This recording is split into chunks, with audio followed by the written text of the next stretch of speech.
ரசிகர் கூட்டம். ஆமாப்பா, இப்படிதான் எம்ஜிஆர் சொன்னீங்க. 77 தூக்கி போட்டாரு, 89 வரைக்கும் வர முடியல. அவர் உயிரோட இருக்க வரைக்கும் வர முடியல.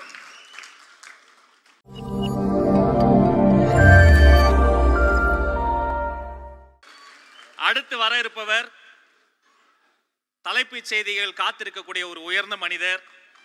இவர் புத்தக வெளியீட்டு விழாவில் பேசினாலே அது பொக்ரான் குண்டு போல வெடிக்கிறது. இவர் பேச்சை கேட்டு மன்னராட்சி மனப்பான்மை குடும்பம் தூக்கம் வராமல் தவிக்கிறது. எல்லோருக்கும் அன்று அம்பேத்கரை கூட்டி வந்தார். இன்று நமக்காக ஒரு சிறப்பு விருந்தினரை அழைத்து வந்திருக்கிறார். நம்முடைய தோழர்களின் தோழர், தேர்தல் பிரச்சார மேலாண்மை பொதுச் செயலாளர் திரு ஆதவ் அர்ஜுனா அவர்களே, வருக வருக வருக.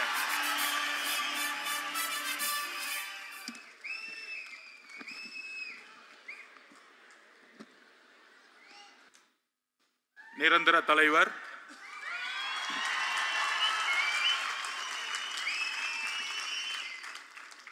இப்பொழுது தளபதி என்று அழைக்கக்கூடிய நாம் தலைவர் என்று அழைக்கக்கூடிய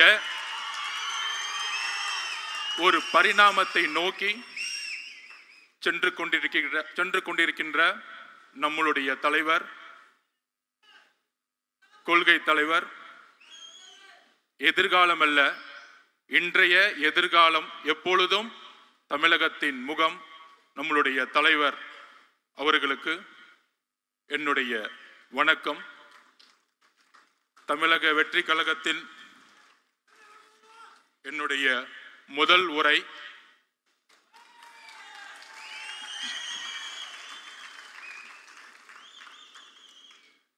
தந்தை பெரியார், புரட்சியாளர் அம்பேத்கர், கர்ம வீரர் காமராஜர், சமூக சீர்திருத்தவாதி அஞ்சலை அம்மாள் அவர்கள், வீரமங்கை வேலுநாச்சியார் அவர்கள் அவர்களுடைய கொள்கைகளுக்கும் தியாகங்களுக்கும் என்னுடைய முதற்கண் வணக்கம்.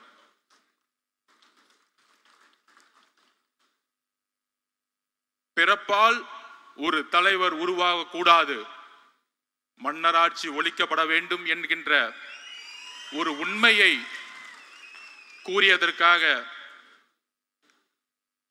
பல்வேறு சூழ்ச்சிகள் என்னை சூழ்ந்த பொழுது ஒரு அழைப்பு வந்தது திரு தலைவர் அவர்களிடமிருந்து. உங்களுடைய இடம், உங்களுடைய கொள்கை தமிழக வெற்றி கழகத்தில் இருந்து துவங்குங்கள் என்று. நான் ஏன் தமிழக வெற்றி கழகத்தில் சேர்ந்தேன் என்கின்ற பதிவை நான் இங்கு பதிவு செய்ய வேண்டும். சிறு வயதில் புரட்சியாளர் அம்பேத்கர் அவர்களிடமும் தந்தை பெரியார் அவர்களிடம் இணைக்கப்பட்டவன் நான். அந்த கொள்கை வழியில் பல்வேறு அரசியல் கட்சிகளில் பணி சேர்ந்த அனுபவம் இருக்கிறது. ஆனால் என்னுடைய ஒரே கேள்வி, தந்தை பெரியார் அவர்களை சமூக சீர்திருத்தத்தை பேசக்கூடிய இந்த அரசியல், 70 வருட அரசியல் எப்பொழுதும் புரட்சியாளர் அம்பேத்கரை மேடையில் ஏற்றியது கிடையாது.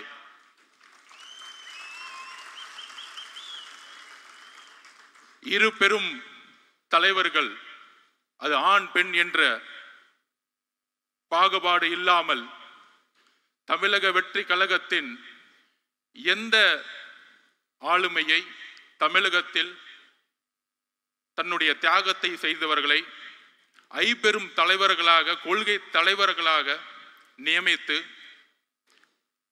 தன்னுடைய சினிமா என்கின்ற உச்சபட்ச ஒரு பொருள் ஈட்டக்கூடிய ஒரு பொறுப்பையும் துறந்து இந்த கொள்கை வழியில் நடக்க வேண்டும், ஒரு புதிய அரசியலை உருவாக்க வேண்டும். அவரோடு சேர்ந்து உரையாடிய பொழுது எந்த அளவிற்கு கொள்கை ரீதியில் தன்னை உள்வாங்கியிருக்கிறார் என்கின்ற ஒரு புரிதலோடு என்னை தமிழக வெற்றி கழகத்தில் இணைத்துக் கொண்டேன். தலைவர் கூறியதை போல பெரியாரிசம் பேசுவார்கள், சமூக சீர்திருத்தம் பேசுவார்கள். ஆனால் ஜாதி அரசியலை பேசி தேர்தல் அரசியலில் வெற்றி பெற்று ஊழலை முதற்கண்ணாக ஆட்சியில் முக்கிய ஒரு கொள்கையாக உருவாக்கி போலி கபடவாதிகள் பெரியாரையும் சமூக சீர்திருத்தத்தையும் முன்னிலைப்படுத்தியே இன்றைய அரசியல் ஒரு போலி கபடதாரிகளின் கைகளில், ஒரு ஊழல்வாதிகளின் கைகளில் இருந்து கொண்டிருக்கிறது. அதை துடைத்தெறிய வேண்டும். உண்மையான, அவர் கூறியதை போல, மக்களிடம் உண்மையான உணர்வு அற்ற தலைவர்கள் தான் நான் பார்த்த பல்வேறு அனுபவங்கள். அந்த உணர்வு தமிழக வெற்றி கழகத்தில் இருக்கிறது. ஒரே கட்சி பெரியாரையும் அம்பேத்கரையும் இணைத்து சமூக சீர்திருத்தத்தை உருவாக்கக்கூடிய ஒரு இயக்கமாக பரிணமித்துக் கொண்டிருக்கிறது. சரியாக 1925களில் திராவிட இயக்க சித்தாந்தங்களும் நீதி கட்சியின் மூலம் உருவாக்கப்பட்டு எல்லோரும் சமம் என்ற கருத்தியலை நீதி கட்சியின் மூலம் உருவாக்கப்பட்டு, நீதி கட்சியின் ஆட்சியின் மூலம் உருவாக்கப்பட்டு, தந்தை பெரியார் மூலம் அந்த கொள்கைகளை திராவிட கழகம் மூலம் சேர்த்து அண்ணா அவர்கள் உருவாக்கிய எல்லோரும் சமகின்ற அரசியல் 1949 உருவாக்கப்பட்டு இன்றோடு கடந்த 100 வருடங்கள் ஆகிவிட்டது. ஆனால் பெரியார் அவர்கள் கண்ட கனவு, அண்ணா அவர்கள் கண்ட கனவு, புரட்சியாளர் அம்பேத்கர் கண்ட கனவு எதுவும் நிறைவேற்றப்படவில்லை. வெற்றி பெற்று ஒவ்வொரு துறையிலும் ஊழல் செய்து 30 வருடங்களுக்கு முன்பு எந்த பொருளாதாரம் வலிமை இல்லாதவர்கள் இன்று மிகப்பெரிய கல்வி நிறுவனங்களை நடத்தி கொண்டு சினிமா துறையில் பல்வேறு தொழில்களை நடத்தி கொண்டு இருக்கின்ற ஒரு அரசாங்கமாக, அரசை நோக்கிய ஒரு அரசியல் இன்று இருந்து கொண்டிருக்கிறது. அதற்கு ஒரே மாற்று தமிழக வெற்றி கழகம். அதற்கு ஒரே சிந்தனை உள்ள தலைவர் நம்மளுடைய தலைவர் விஜய் அவர்கள். எல்லோரும் பொதுவா கொள்கை ரீதியாக இருக்கக்கூடியவர்கள் தொலைக்காட்சி விவாதிகள் பேசிக் கொண்டிருப்பார்கள். நடிகர், அவருக்கு கொள்கை தெரியுமா அப்படிங்கிற விமர்சனம் இன்றைக்கு வரைக்கும் வைத்துக் கொண்டிருப்பார்கள். 75 வருடங்களாக கொள்கை பேசிய தலைவர்கள் இதுவரையும் என்ன மாற்றத்தை உருவாக்கி இருக்கிறார்கள்? 2021 பிரச்சாரம் திமுக செய்த பொழுது தமிழகத்தை கடனில் செலுத்திய மாநிலம் அதிமுக 5 லட்சம் கோடியை விட்டு சென்றது. 15 வருஷமா 5 லட்சம் கோடி தமிழக அரசு வாங்கியது. இன்றைக்கு வந்த 4 வருஷத்துல 4 லட்சம் கோடி. இன்றைக்கு 9 லட்சம் கோடியாக கடன் சென்றுகிட்டு இருக்கிறது. Policy failures.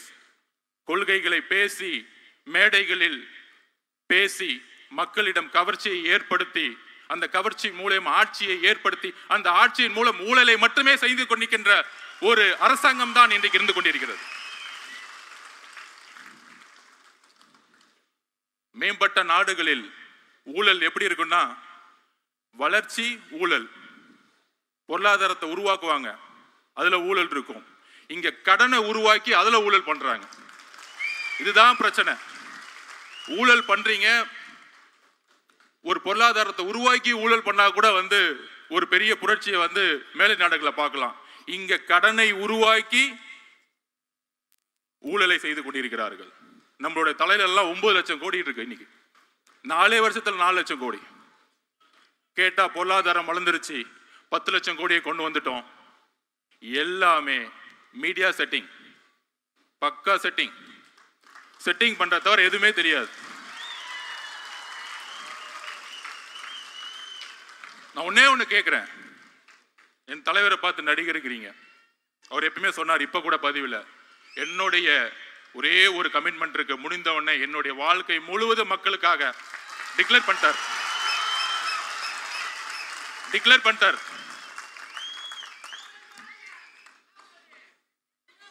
ஓப்பனா டிக்ளேர் பண்ணிட்டார். ஆனா என் தலைவரை பார்த்து நீங்க ஏன் நடிச்சிட்டு இருக்கீங்க? இப்ப அதுவும் கொஞ்சம் அவர் போடுற பேண்ட் சட்டையை மாத்தி நடிச்சா கூட பரவாயில்ல.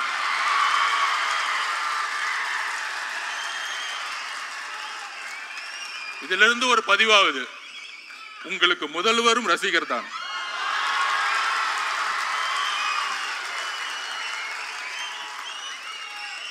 அப்புறம் நம்ம எல்லாம் வந்து அண்ணன் கூப்பிடுவோம், எல்லாரும் அண்ணன் தான் கூப்பிடுவோம். அடுத்த நாள் பார்த்தா வாரிசு, பிறப்பால் பதவி அடைந்தவர் அண்ணன் சொல்லிட்டு பேச ஆரம்பிச்சிட்டாங்க. என்ன நடக்குதுன்னே தெரியல.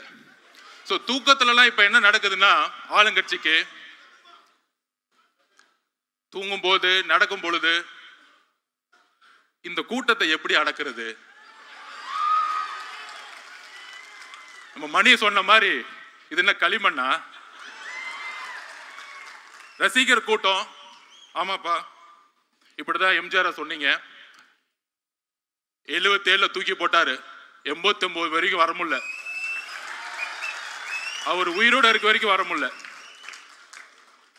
ஏளனம் பேசுவதை நிப்பாட்டுங்கள், ஒருத்தரை ஒருமையில் பேசுவதை நிப்பாட்டுங்கள். மக்கள் வரவேற்பார்கள். தன்னுடைய தொழிலை, தன்னுடைய பொருளாதாரத்தை தூக்கி எறிந்த தலைவரை வரவேற்பார்கள். ஆட்சியை அமைத்து பொருளாதாரத்தை உருவாக்கக்கூடிய அரசாங்கங்கள் தான் நாம் பார்த்துக் கொண்டிருக்கிறோம். பொருளாதாரத்தை தூக்கி எறிந்த ஒரு தலைவரை நாம் பார்த்துக் கொண்டிருக்கப்படுகிறோம். அதற்கு ஒரு தைரியம் வேண்டும். அந்த தைரியத்துடன் தான் நாமும் நம்முடைய தலைவரும், இங்க இருக்கக்கூடிய மாவட்ட செயலாளர்களும் ஒன்றிய பொறுப்பாளர்களும் ஏன் பூத் லெவல் செக்ரட்டரியிலும் எல்லோரும் ஒரே பயணத்தை நோக்கி செல்ல போகிறோம்.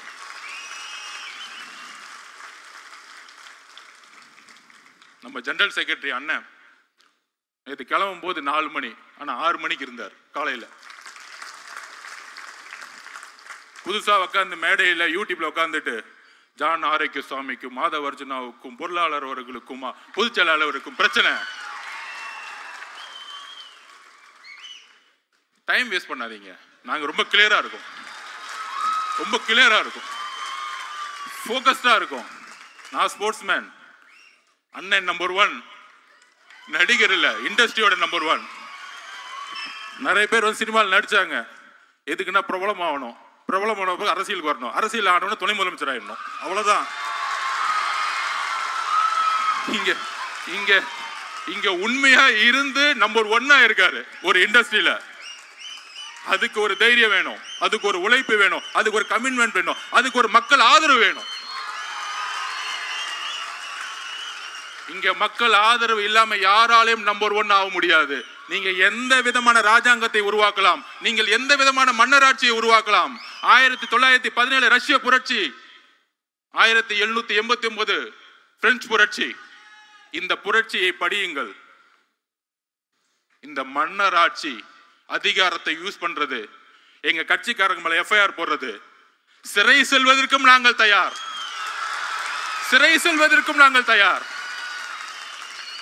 சிறைகளை பார்த்து பயப்படுவர்களை நாங்கள் சிறையும் செல்வோம், சென்ட் ஜார்ஜ் கோட்டையும் செல்வோம். அடுத்த 62 வாரங்கள் நாம் தான் எதிர்க்கட்சி தலைவர், நம் தலைவர் தான் எதிர்க்கட்சி தலைவர். தயாராவோம், நீங்கள் எதையும் செய்யுங்கள். எத்தனை போலீஸ் சொன்னா பண்ணுவாங்க. நம்ம தலைவர் விகடன் மெடல சொன்னார், உங்களுடைய கூட்டணி அரித்மாட்டிக்ஸ், உங்களுடைய கூட்டணி பலமான கூட்டணி, இதெல்லாம் உடையும். அதுக்கு ஒரு உதாரணம் சொல்றேன். 2011 இதேதான் யோசிச்சாங்க. திமுக 30%, காங்கிரஸ் 10%, 40, அதோடு சேர்ந்து பிஎம்கே 8%, விசிகே எல்லாம் சேர்ந்து 55% வர சொன்னாங்க. ஆனா 203 தொகுதிகளில் அன்றைக்கு இருந்த ஜெயலலிதா மேடம் ஜெயிச்சாங்க. எதிர்கட்சி தலைவராக கூட ஆக முடியல. சோ தமிழக மக்களுக்கு தெரியும் ஆட்சியோட பிரச்சனை என்ன. 36% ஈபி விலை ஏத்தி இன்னைக்கு எந்த இண்டஸ்ட்ரியும் ரன் பண்ண முடியல. நீங்க கொடுக்கக்கூடிய 1000 ரூபாய் பத்துமா? 1000 ரூபாய் கொடுத்து 10,000 ரூபாய் புடிங்கிட்டீங்க மக்கள் கிட்ட. இதையெல்லாம் என்னுடைய தலைவர் எதிர்கட்சி தலைவராக இருந்து பேசுவார் கூடிய விரைவில். அவருடைய பயணம், அவருடைய ஒவ்வொரு நொடியோடைய பயணம் தமிழகத்தில் அதிர்வலைகளை 1967 அண்ணா ஏற்படுத்தியது போல 1977 எம்ஜிஆர் ஏற்படுத்திய போல அடுத்த பிளவு ஏற்படும் தமிழகத்தில்.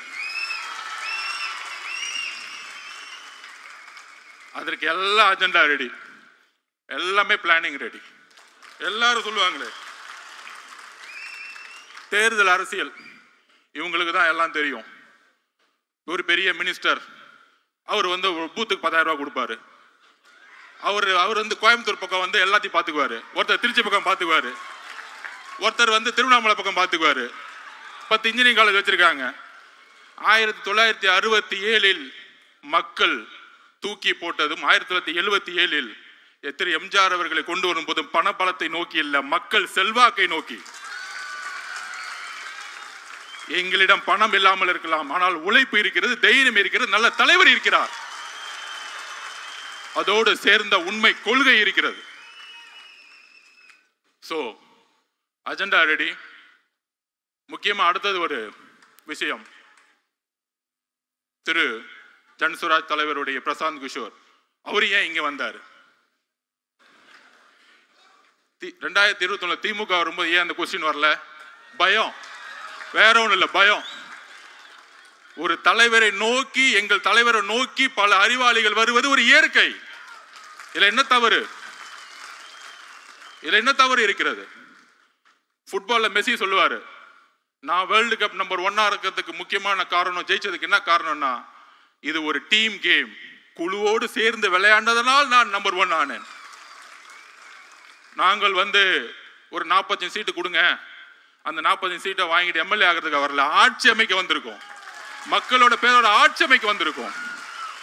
ஆட்சி அமைப்பதற்கு எல்லா சிந்தனை கொண்டவர்களும் இந்த கட்சியில் வரும் பொழுது இது மன்னர் ஆட்சி இல்ல, அறிவு இருக்கவங்க எல்லாம் கட்சிக்குள்ள வரக்கூடாது.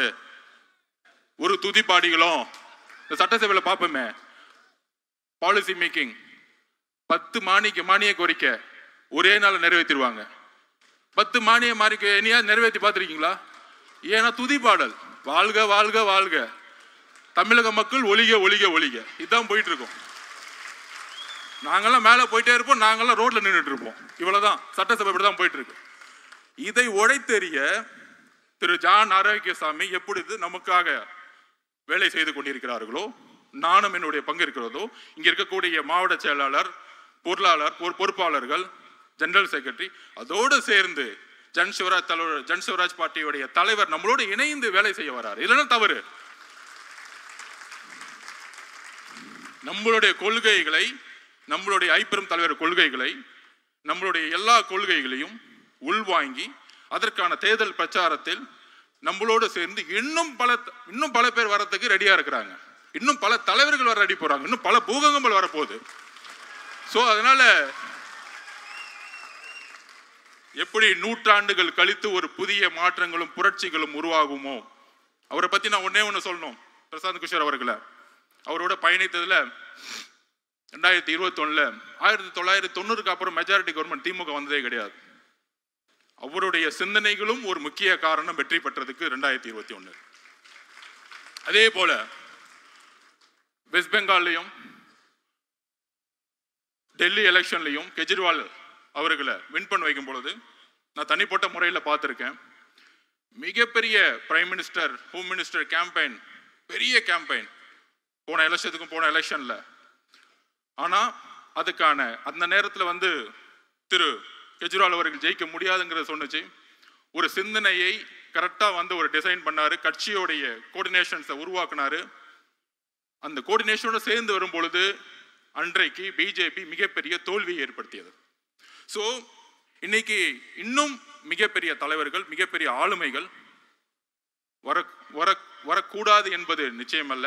ஏனென்றால் நாம் ஒரு ஆட்சியை மக்கள் துணையுடன் ஒரு ஊழலற்ற ஆட்சியை உருவாக்க இங்கே எல்லோரும் ஒரு உறுதியேற்க வந்திருக்கின்றோம். அந்த உறுதியுடன் நம்மளுடைய பயணத்தை உருவாக்குவோம். நம்பிக்கையுடன், தைரியத்துடன் நம்மளுடைய பயணத்தை உருவாக்குவோம். வாய்ப்பு கொடுத்த தலைவர் அவர்களுக்கும், பொதுச்செயலாளர் அவர்களுக்கும், மேடையில் இருக்கக்கூடிய பொறுப்பாளர்களுக்கும் என்னுடைய நன்றி. வெற்றி நிச்சயம்.